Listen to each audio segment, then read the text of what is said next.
Programang ito ay rated SPG. Striktong patnubay at gabay ng magulang ang kailangan. Maaaring may masiselang tema, lengguwahe, karahasan, sexual, horror o droga na hindi angkop sa mga bata. Ikaw ang aking dahala sa gabing marinig. Ikaw ang Tagumpay ang naging plano na ginawa ni Moira at Zoe at Balahadja. Magandang araw at eto na nga tayo sa ating pinakaabangang tagpo sa abot kamay na pangarap. Welcome to my channel. Please don't forget to like, comment, and click the bell button para lagi kayong updated sa akin mga video. Samantala, sa Apex Hospital kung nasaan si Giselle at Robert, kinausap sila ni Zoe at Moira na wala silang alam sa nangyari kay Don Pepe. Nagpaliwanag si Zoe at Moira at ginalingan nga nila ang pag-arte para kapanipaniwala ang lahat ng sasabihin nila. Pero si Giselle ay hindi naniniwala sa mga sinasabi ni Zoe at Moira. Maya-maya ay may nag-text kay Robert na unknown, kaya tinignan niya ito at laking gulat niya nang nakita niya si Don Pepe na nakatali ang mga kamay at duguan. Agad niyang tinawag si Giselle upang ipakita niya ito. Kinabigla ni Giselle at umiiyak siya nung makita niya ang kalagayan ng papa nila. Nang biglang tumawag si Balahadja kay Robert para humingi ng 100 milyong piso kapalit ng buhay ni Don Pepe, ikinagulat ni Giselle ang inihingi nitong ransom sa kanila at sinabi niya na mga walang hiya kayo, isaulay niyo ang papa ko habang umiiyak ito. Dahil nag-aalala si Giselle para sa kanyang papa, kaya hindi na nagdalawang isip si Robert at agad niyang sinagot si Balahadja na sige, ibibigay ko sa iyo ang hinihingi niyo pero sisiguraduhin niyo na buhay ang papa ko. Natuwa naman si Balahadja sa sinabi ni Robert at madali daw kausap ang mga mayayaman. Kaya sinabi nito na bukas ay magkita sila at sa kanya ite-text ang lugar kung saan sila magkikita para ibigay ang pera. Nagbabalala si Balahadja kay Robert na huwag sila magkakamali na luhuin sila kundi baka ulo na ni Don Pepe ang ipadala nila dito. At bigla nang ibinaba ni Balahadja ang tawag at nagkatingin na naman si Zoe at Moira at nagkunwari itong umiiyak at nag-aalala kay Don Pepe. Ginawa ito ni Moira para kay Zoe dahil hindi niya hahayaan na malaman nila ang katotohanan sa pagkatao ni Zoe na hindi ito tunay na anak ni Robert dahil sa plano nila ay tuluyan ng mawawala ang mga hinala nila sa kanila at magkakapera pa sila.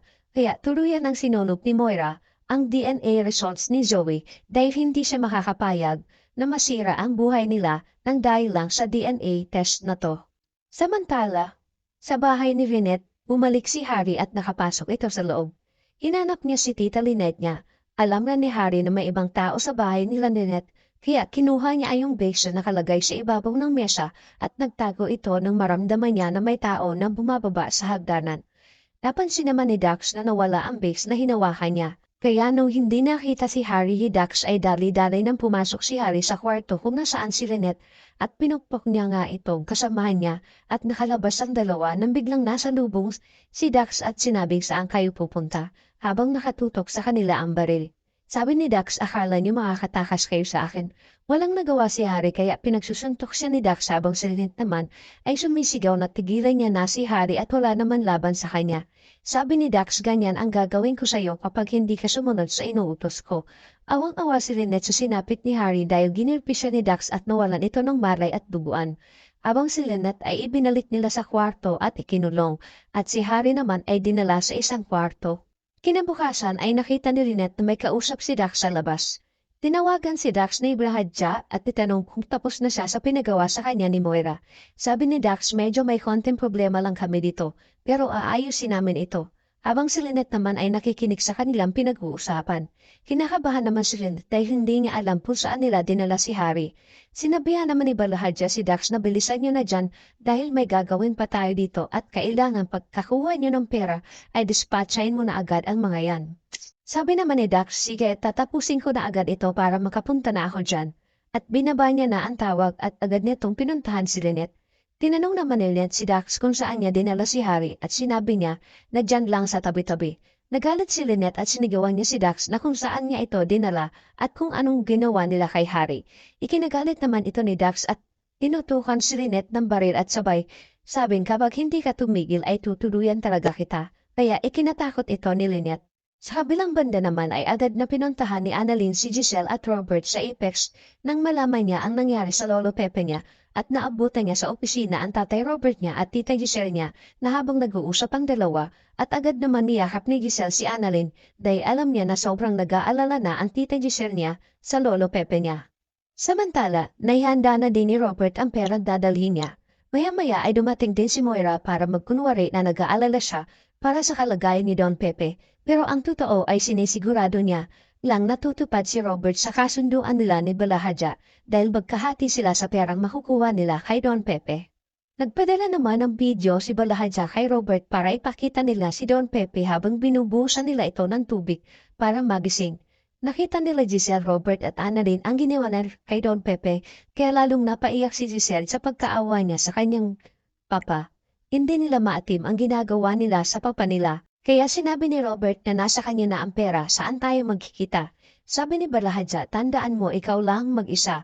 Kapag niloko mo kami sa susunod sariling dugo na niya, maliligo ang tatay mo. Na mas lalong ikinabahala ni Giselle at Robert.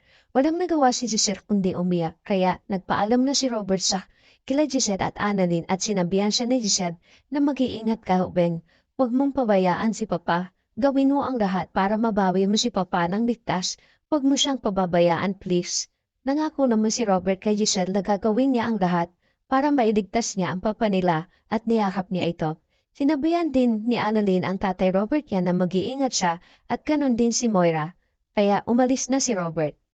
Samantala, nagpunta na si Robert mag-isa at dala niya na ang halaga na hinihinging pera nila Balahadja. Habang sa di kalayuan ay nakita siya ni Balahadja, kaya tinawagan niya si Robert. Sabi ni Balahadja na pumunta siya sa likod ng warehouse at wag na wag siyang magkakamali na gumawa ng eksena, kundi tuturuyan ko ang tatay mo. Ikinabahala naman ito ni Robert kung kaya't nakiusap si Robert na wag na nilang saktan ang papa niya at susunod naman siya sa anumang gustong mangyari nila. Natuwa naman si Balahadja at ibinigay niya instruction kay Robert. Sabi ni Balahadja kay Robert, may isang taong lalapit sa'yo para kunin ang pera. Ilalapag mo ito at pagkatapos ay tatalikod ka habang nakataas ang mga kamay mo at lalayo ka ng kaunti at sisiguraduhin mo na 100 bilyon ang inilagay mo sa bag. Sabi naman ni Robert, oo, dahil marunong akong tumupad sa usapan natin at sana ganun din kayo na makuha ko ang papa ko na ligtas.